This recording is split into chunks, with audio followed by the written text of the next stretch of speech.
Welcome to a new video. In this video I'm gonna take a look at the Elgato Capture HD. If you want to get to the next level with me, consider subscribing if you already haven't and hit the bell button to get notified when I upload a new video. When you are starting a new YouTube channel, it is important that you can show what you are talking about. And I try to do that by pointing my camera at my television screen and frame out the image.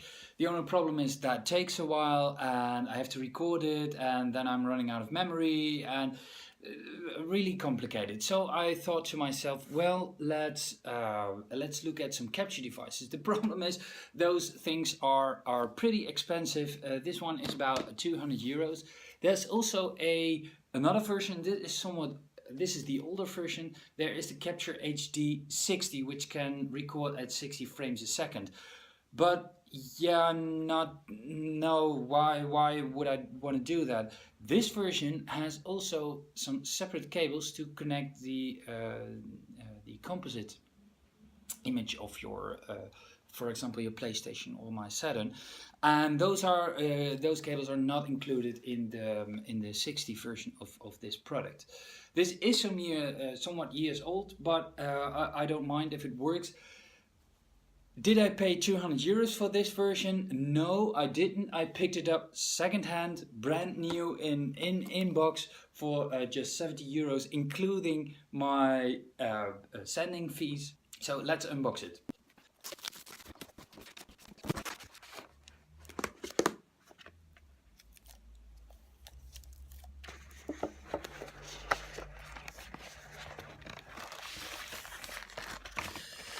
Okay, there are some cables inside. This is the USB cable for connection with the computer, and this is the cables we need for connecting the PlayStation, etc.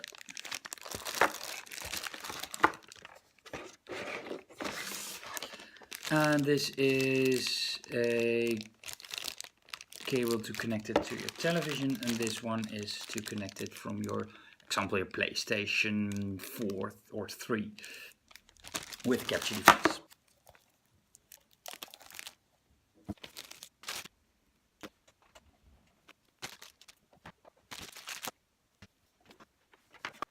Okay, I tried it out and it works. I had some troubles getting started on my PlayStation 4 because you have to switch off HD, what was it? As somewhat encoding, you have to switch it off on your PlayStation. Finally, I did it and now it works. I tried on my Linux server and it works also to capture the footage from there. That's how I knew that it worked on HDMI. So I googled and I found out that the PlayStation had some trouble and you have to change the setting. Now I try to capture some game footage of Sonic Mania on the PlayStation 4.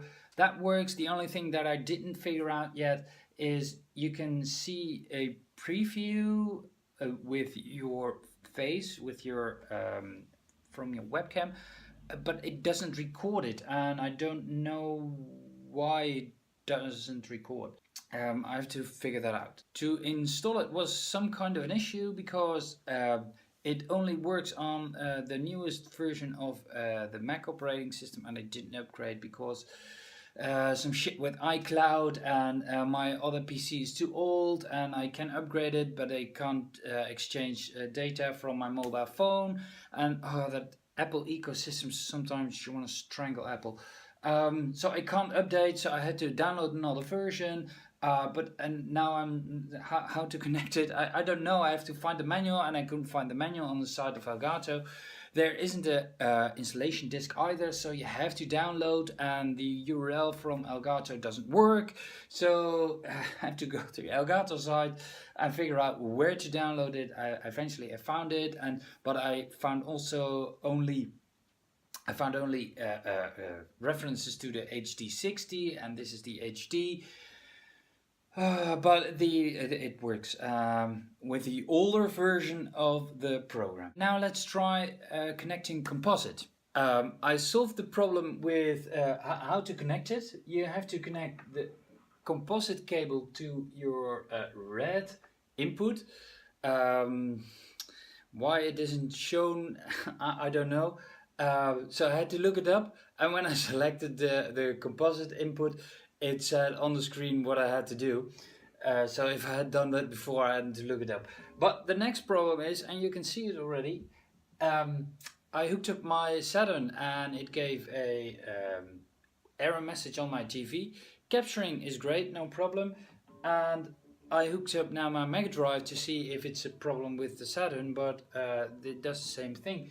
My TV displays an error that the signal is not supported. So yeah, I don't know what the problem is. Now I have to Google.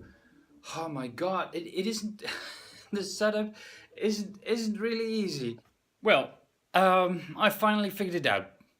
It isn't possible. It is a gaming capture device which can't display the video signal of a video game. They say it's a non-standard signal, but they mention the NES, for example, but there are more retro consoles that have a non-standard signal. Yeah, then so the main reason why I bought the thing, well, with this limitation, it renders it useless. So that was $70 to the moon. Yeah, there is a workaround. Yeah, I don't understand it. You are bringing to the market a game capturing device which converts signals from one signal to another to be a pass-through thing, and then you don't support the possibility to make a standard HDMI signal to send to your television. That is I have no words for that. That's really ridiculous. For the Megadrive 1 I have a workaround, because my Megadrive 1 supports the signal via the antenna cable, and that's how I hooked up my television right now. And then my my gaming capturing device can capture it. That will work for the Megadrive, but for the Megadrive I can use the emulator.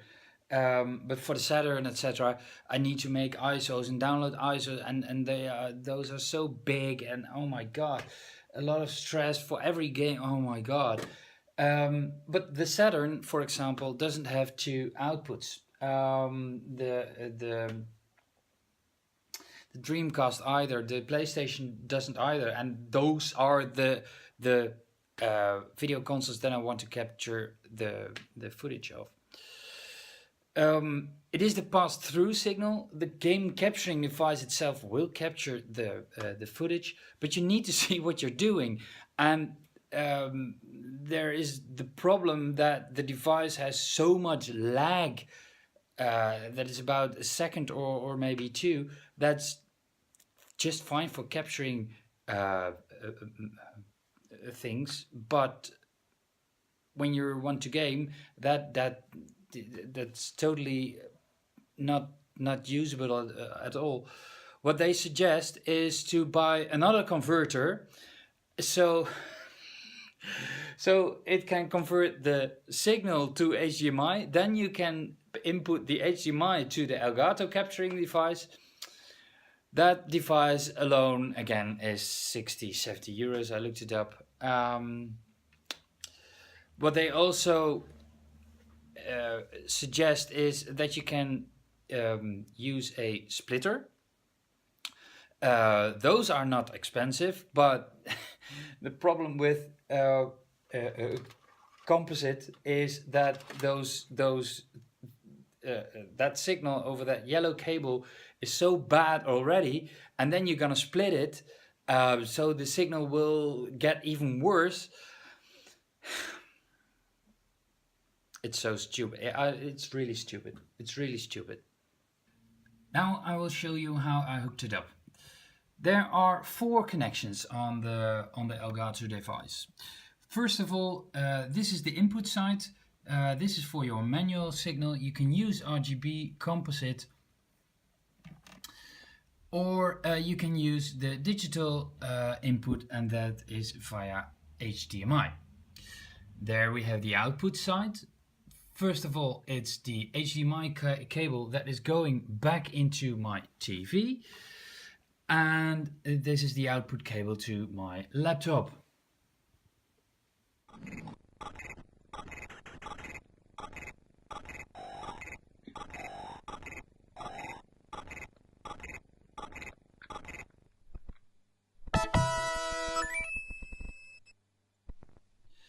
Okay, a final conclusion on the Elgato Capture HD.